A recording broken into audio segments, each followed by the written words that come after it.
So can you snack on keto? It's a question we get often and we should really address it.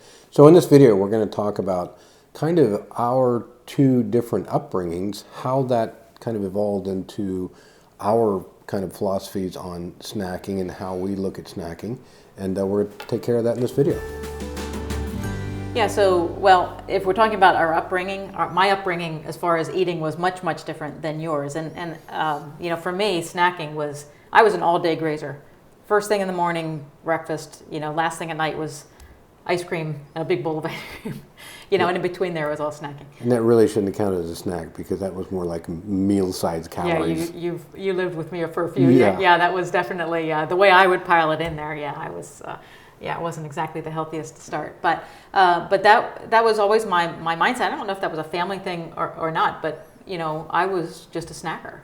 Yeah, and my upbringing, you know, we just didn't do in between meal snacks. We ate 3, good sized meals a day. Mm-hmm. There was very little snacking in between meals, and that's just kind of the way that it went. Yeah, I remember going on like long car rides with your family.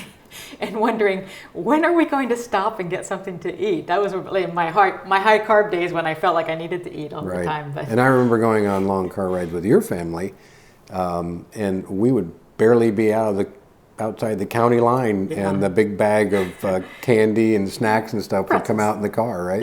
Yeah. You know, because my God, you must be starving by this time. Yeah. Yeah. So, well, I mean, so that was different upbringings, and we do get a lot of habits that get established in our upbringing. Yeah. And I would say, you know, I'm certainly not a snacker like I was before. I do practice intermittent fasting and eat within an eating window, but I will be much more inclined to have a good low carb, high fat snack. You know, I'll grab some almonds or maybe some like full fat yogurt or something like that when I feel like I would like to have something. Right.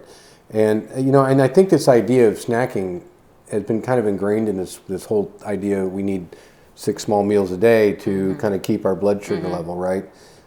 Even to the point that sometimes when I get this question, there's almost some, desperation in, these questions that like I can't go 4 hours between meal without having a snack in between, like somebody is going to starve. And I think I don't think that that's physiological. I think that's all psychological.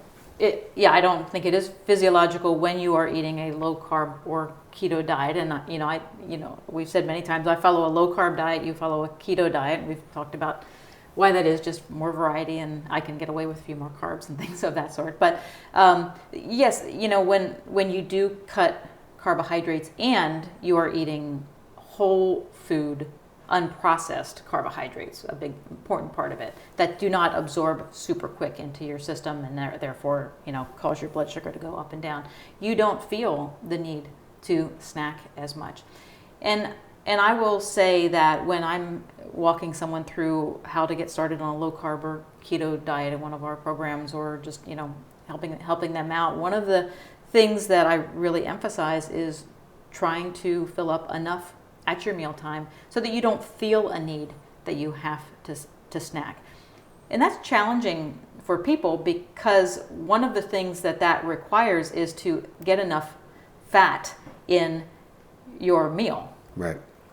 And for me, I'm going to say that because I'm keto, so my meals are always pretty high fat, you know, good protein, and all those good carbs too. Mm-hmm. All the veggies and non-starchy stuff. But I find that if I try and go for a snack in between my meals, it can sometimes stimulate my appetite a little bit more. Mm-hmm. And I never do it because I'm hungry. It's never because of hunger. It's usually because of boredom. Thank goodness we don't have, you know, a bowl of M&Ms sitting around or whatever, right? So you have some raw almonds, which they don't really stimulate me at all for anything. You know, they're just pretty bland. They're not even salty. Oh, I think they're very good. A little bit of sweetness. See, there you go.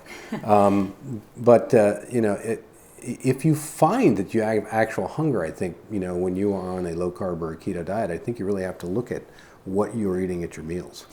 You do, but I'm going to take what you were talking about with snacks and talk about keto snacks. And we've talked about this a number of times on our channel and made no beans about it. The keto snacks that have now hit the market that utilize a lot of flours, like natural flours, coconut flour, almond flour, and things like that, they're still very refined, processed flours.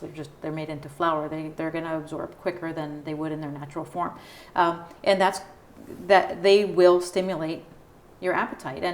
And we talk a lot about net carbs and total carbs, and we stick with total carbs, and we understand all the arguments. That is where we stay, because we do feel that as keto and low carb catches on, the food manufacturers do make their products lower in net carbs by simply adding back fiber in afterwards, or adding sugar alcohols, which will lower the net carbs. So you open yourself up to those things, and you have to admit, these keto snacks, they're sweet and they're good, and you want to keep eating them. Some of them taste like you're eating a candy bar. I mean, it's almost to the point it's like just ridiculous. But it is surely a slippery slope.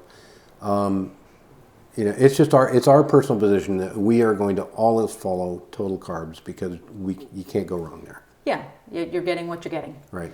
So, can you snack on keto? Absolutely. Certainly. Right. With some caveats. So, I mean, you can't just go like off the kilter there. Yeah. So I would say that, yes, you can, but I think it's good, if you're looking at this for the health and the weight loss values, to try to work toward just eating enough at your meals. Then you also give your digestive tract, your body, that time off from the energy dependence that it has to put into digestion. So I think it's good for you all around. Right. And I think that if you're following a low-carb or keto diet, then you know how those macronutrient ratios are very important. You have to account for those snacks that you're having. Mm-hmm. You can't just assume that they don't matter, because you're adding calories, you're adding fat and protein, hopefully not many carbs, and you have to be accountable with that. Yep. Maddie, you heard us talking about snacks, didn't you? Yep. Yep. All right. So Maddie does like to snack, just in case you're wondering. But if you're on keto, obviously, you don't have to. if you're eating enough at your meal times. Hey, thanks so much for watching, and hope this was helpful. Hope it was fun, and we will see you in our next video. Thanks.